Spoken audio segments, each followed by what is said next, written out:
వాళ్ళే కొనుక్కుంటారు. మంత్రి అయితే మాత్రం లేదా ఒక అలా కార్పొరేషన్ చైర్మన్లకి వీళ్ళకి కార్పొరేషన్ చైర్మన్లకి అయితే ఆఫీస్ ఫర్నిచర్ మాత్రమే ప్రభుత్వాన్ని, ఇంటి ఫర్నిచర్ ఎవరిదాళ్ళది. ఎమ్మెల్యేలు ఎంపీలకు కూడా అంతే. మంత్రులకి మాత్రం ఇంటి దగ్గర కొంత ఫర్నిచరు అట్లాగే ఆఫీస్ దగ్గర ఫర్నిచర్ ప్రభుత్వం కొంటది, ఎవరు అధికారంలోకి వచ్చినా కొంటారు. ఈవెన్ పవన్ కళ్యాణ్ ఆ మధ్యన వద్దని చెప్పినా కూడా కొన్నారన్నటువంటిది కూడా అప్పుడు కొంత హైలైట్ అయినటువంటి అంశం. సాధారణంగా ఇది నడుస్తుంది. అయితే ప్రభుత్వం దిగిపోయాక ఇంటి దగ్గర పెట్టినటువంటి ఫర్నిచర్ని వెనక్కి తీసుకుపోవడం కానీ లేదా దానికి మినిమం అమౌంట్ ఇవాళ 5 లక్షలు పెట్టి కొంటే 5 ఏళ్ల తర్వాత దాన్ని డిప్రిసియేషన్ తీస్తారు. ఆ లెక్కన 5 లక్షలకి ఒక 2 లక్షలు 1.5 లక్షలు కట్టమని చెప్తారు. ఎందుకంటే ఆ ఫర్నిచర్ ఇవాళ తీసుకెళ్ళి అమ్మితే అంతే వస్తుంది. అది వేలం వేసినా ఎవడో కొండవు, కొన్న ఈ రేంజ్లోనే కొంటారు.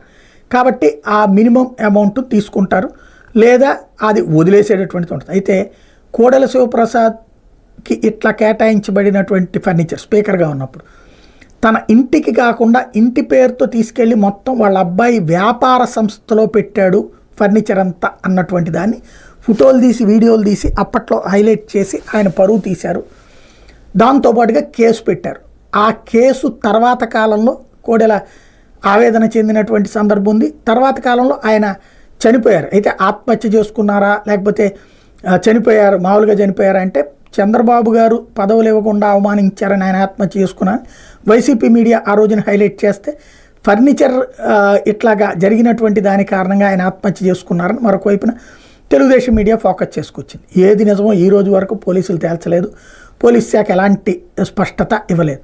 అయితే కోడెల శివప్రసాద్ విషయంలో వాళ్ళ అబ్బాయి చాలా కోపంతో ఉన్నాడు. అందుకనే అటు వైఎస్ఆర్ కాంగ్రెస్ పార్టీకి తను వెళ్ళలేదు, అలాగని తెలుగుదేశం టికెట్ ఇవ్వలేదు.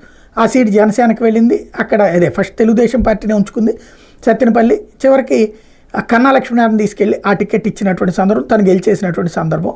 అంబటి రాంబాబుని ఓడగొట్టి అక్కడ ప్రజలు ఇచ్చారు. ఇప్పుడు కోడెల శివప్రసాద్కి ఆత్మశాంతి చేకూర్చే చర్యల్లో భాగంగా జగన్ ఇంట్లో ఫర్నిచర్ అతను ఇచ్చేస్తానన్న తీసుకోకుండా అతన్ని ఫర్నిచర్ దొంగ అని ప్రొజెక్ట్ చేసే ప్రయత్నం చేశారు. అయితే ఆశించినంతగా ప్రొజెక్షన్ రాలేదు.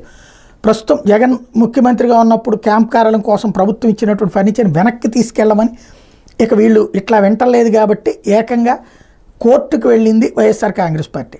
అప్పట్లో సాంకేతిక ప్రాబ్లమ్స్ ఉన్నాయని చెప్పి కోర్టు దాన్ని ఆపితే దాన్ని సరిచేసి వేశారు. దాంతో ఇప్పుడు ఏం చేస్తారు, మీరు ఈ ఫర్నిచర్ తీసుకెళ్లరా, డబ్బులు తీసుకుంటారా, ఫర్నిచర్ తీసుకెళ్తారా, ఏదో ఒకటి తేల్చండి అని చెప్పేసి రాష్ట్ర ప్రభుత్వాన్ని హైకోర్టు ఆదేశించింది.